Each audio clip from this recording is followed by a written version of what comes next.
Cynopsis in your ear. Good morning, I'm Trish Pahanik for Cynopsis. It's Monday, June 19th, 2006, and this is your first early morning briefing. Before I begin, I'd like to take a moment and wish my daughter Jillian a happy birthday. She's 15 today. So Jill, happy birthday.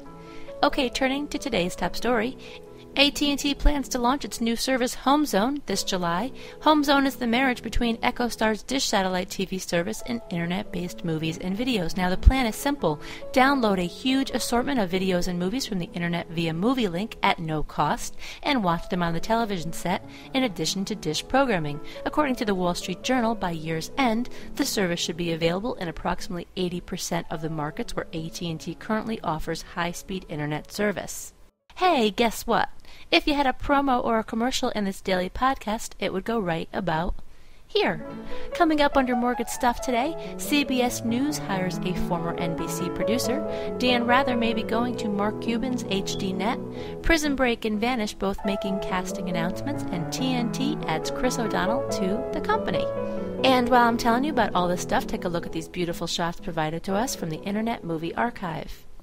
In addition to Katie Couric, CBS News has hired NBC producer Bob Peterson as creative director. His mission will be to redesign the CBS Evening News in preparation of Couric's arrival in September. Peterson worked closely with Couric for years on Today, Dateline, and various primetime specials with Couric.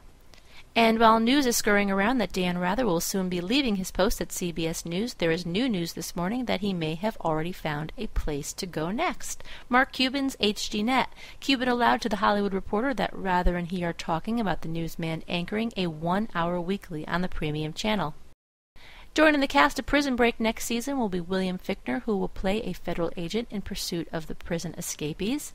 And elsewhere at Fox, the network has added to its cast of Vanished with the signing of Penelope Ann Miller.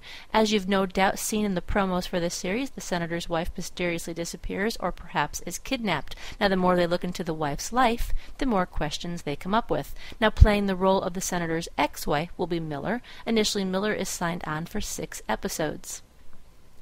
TNT's upcoming limited series, The Company, has one of its star players, Chris O'Donnell. The Company, played out in 6 one-hour episodes, chronicles the days of the CIA during the Cold War. The series is looking at a summer of 2007 launch.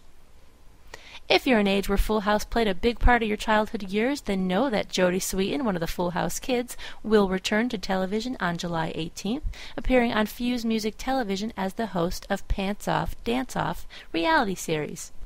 Well, moving along this morning, here are the rating summary for Thursday night according to Live Plus Same Day ratings from Nielsen Media Research. ABC did some fast footwork to win Thursday night with a 3.411 adult 18 to 49. At 8 o'clock, there was a two-way tie for first between ABC with America's Funniest Videos and Chevrolet NBA Nation, and NBC with the comedy repeats of My Name is Earl and The Office, all averaging a 2.108.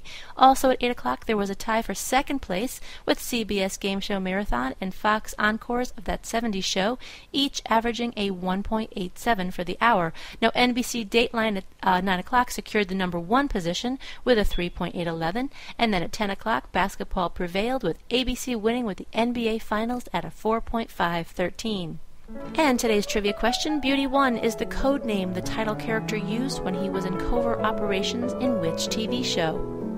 And that wraps it up for today. Be sure to check your email for the full printed version of today's synopsis of some new executive moves, more on ratings, a few new classified ads, a few other bits and pieces that didn't make it into today's podcast, and don't miss tonight's primetime broadcast lineup. For Cynthia Turner, who wrote and compiled Synopsis, I'm Trish Pahanik with the podcast version of Synopsis in your ear.